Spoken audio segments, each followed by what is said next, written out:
Je voulais un parcours qui soit hybride, que ce soit pas du border cross, que ce soit pas du freeride, que ce soit pas voilà, quelque chose de jamais vu.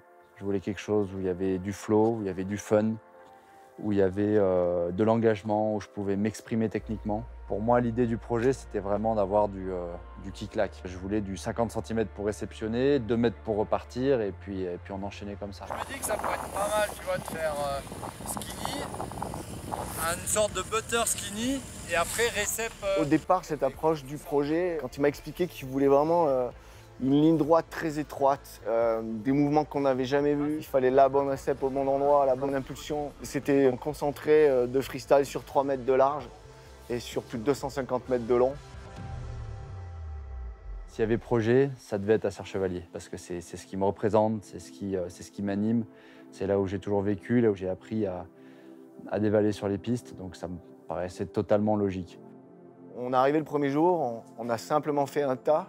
On a commencé à lui shaper des modules en montée. Et en fait, on s'est rendu compte que même en montée, il arrivait presque à aller plus vite qu'en descente. C'est-à-dire qu'il arrivait à tellement pomper, à prendre d'énergie dans les hoops, qu'il arrivait en haut, il arrivait à sauter, quoi. Tout est dans le pumping, tout est dans les jambes, et c'est grâce au jeu de jambes qu'on arrive à avoir la vitesse nécessaire pour passer de module en module. Lui, sur 10 mètres, il arrive à monter de 0 à 60 km/h avec 2 petits hoops, quoi.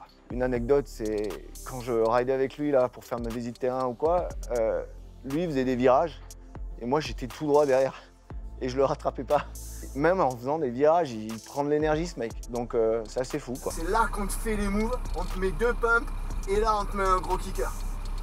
Hier, à un moment, je lui ai fait toute une analyse, quoi. J'ai voulu savoir son poids, sa taille, la taille de sa board, parce qu'il fallait que je sache dans les transitions, les compressions, qu'est-ce qu'on pouvait faire. On a mesuré aussi ses jambes. Il fallait que la hauteur de certains modules ne dépasse pas la hauteur de ses jambes, parce qu'il fallait qu'il puisse pomper correctement. Il faut savoir que tout se joue dans l'appréciation de la vitesse. Chaque module doit se passer à une certaine vitesse avec une marge d'erreur qui est vraiment négligeable. Ça, c'est de l'expérience qu'on acquiert en snowboard cross, où on est toujours capable d'ajuster la hauteur de nos paraboles en l'air. C'est aussi pour ça qu'aujourd'hui, il y a ce flow où on a l'impression que c'est hyper simple. Enfin, c'est la sensation que j'ai quand je le regarde, j'ai l'impression que le module vient se coller à lui, quoi.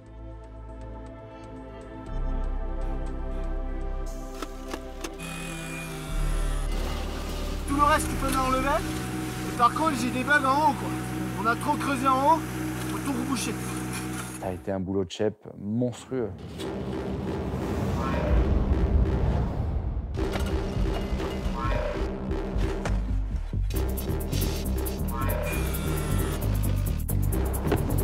Faut absolument que je refasse un là.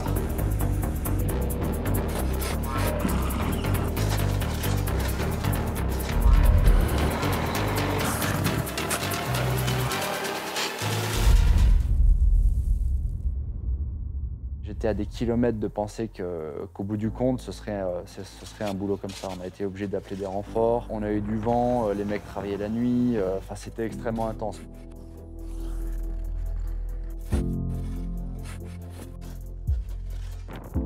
On a eu 4 ou 5 jours où là, c'était carrément dur de travailler parce que moins 25 degrés, là, au niveau physique, c'était compliqué pour tout le monde. Il fallait avancer quand même, mais il fallait aussi qu'on repose tout le monde parce que par moins 25, tu tiens pas comme ça longtemps. Je me sentais pas de laisser les mecs là-haut travailler et puis moi tranquille à la maison. J'étais sur le terrain dès que je pouvais. Si je pouvais monter à 8h, je montais à 8h. Si je pouvais redescendre à 21h, je redescendais à 21h. J'étais là pour bosser avec eux, j'étais là pour les guider, pour les orienter. C'était ma ligne, c'était moi qui devais prendre les décisions, qui devais faire les choix sur la taille des transitions, sur la profondeur des courbes et tout ça. Ouais, moi je veux pas de plan incliné comme ça. Soit droit, Soit plat. Soit bien sûr, bon, la pour moi, courbe. c'est extrêmement enrichissant parce que moi, je suis toujours de l'autre côté. Je vois jamais le shape en course. J'arrive, le border, il est prêt.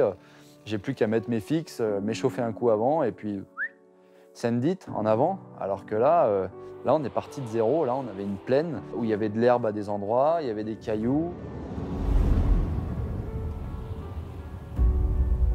J'essayais de faire un petit peu le parallèle entre mes jours de compétition les plus importants, comme une finale au jeu, et ce moment où j'étais au départ et où il n'y avait que moi en scène. Et ben, j'avais plus de pression là qu'au jeu. J'avais découvert une équipe qui était formidable, qui avaient travaillé pendant 2 semaines, qui avaient tout donné, qui ne comptaient pas leurs heures, qui ne comptaient pas leurs coups de pelle, qui ne comptaient pas leur mal de dos. Et puis j'avais vraiment pas le droit de me rater et encore moins de me blesser et puis d'avorter le projet. Quand on a commencé à voir Pierre là-dedans, commencer à l'entendre respirer tellement il y avait de la cadence, du rythme, c'est sûr que on se l'est souvent dit, est-ce qu'on serait capable de la rider à sa place, etc. Et je sais qu'aucun d'entre nous on faisait le malin, quoi. Parce que c'est le genre de ligne, tu la démarres, finalement tu es obligé d'aller jusqu'au bout, quoi. Donc je pense qu'il n'y en a pas beaucoup qui peuvent se lancer là-dedans pour faire ça, quoi.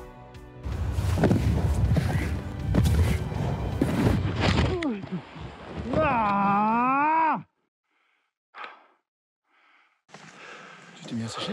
Ouais. Où là? Là, ouais. Je me suis mis en bas.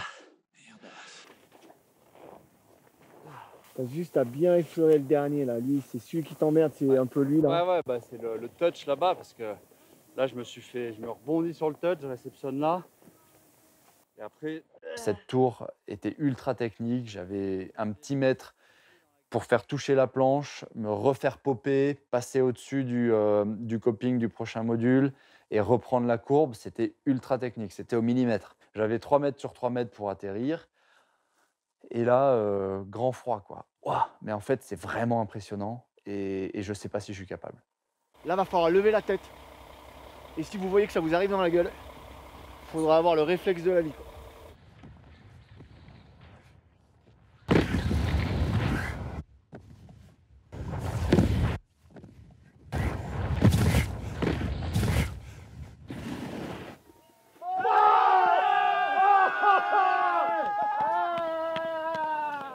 Allez, on enchaîne, c'est parti.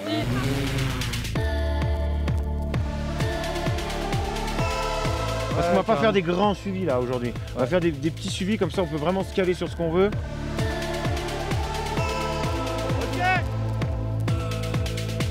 Voilà, on est au bout là, faut qu'on ramène, il fait froid, ça casse les batteries, on allait dans le buter.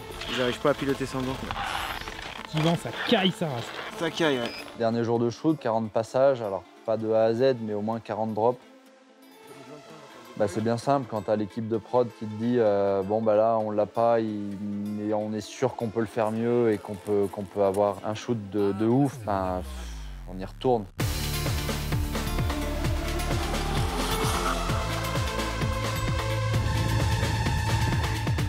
Faire le haut, le bas et le milieu on sera après. Voilà.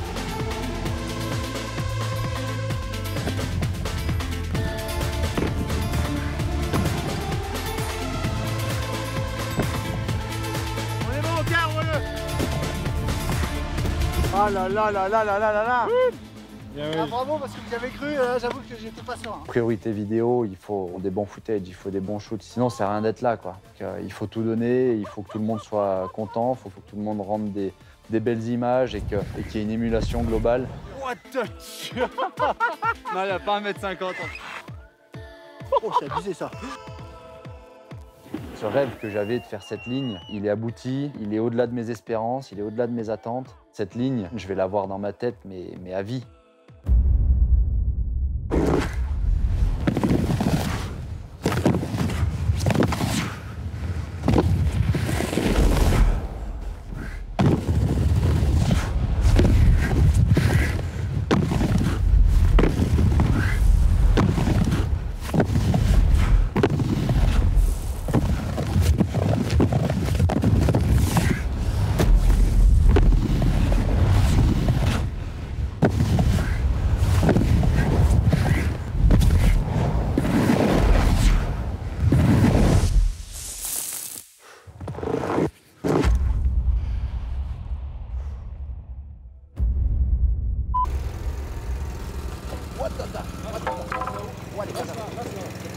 Bon, on la refait, hein.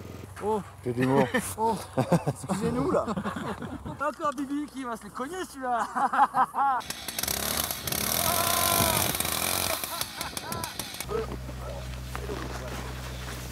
Tiens, regarde, je suis déjà avec celui-là. Il y en a à peu près 30 qui arrivent. Bon.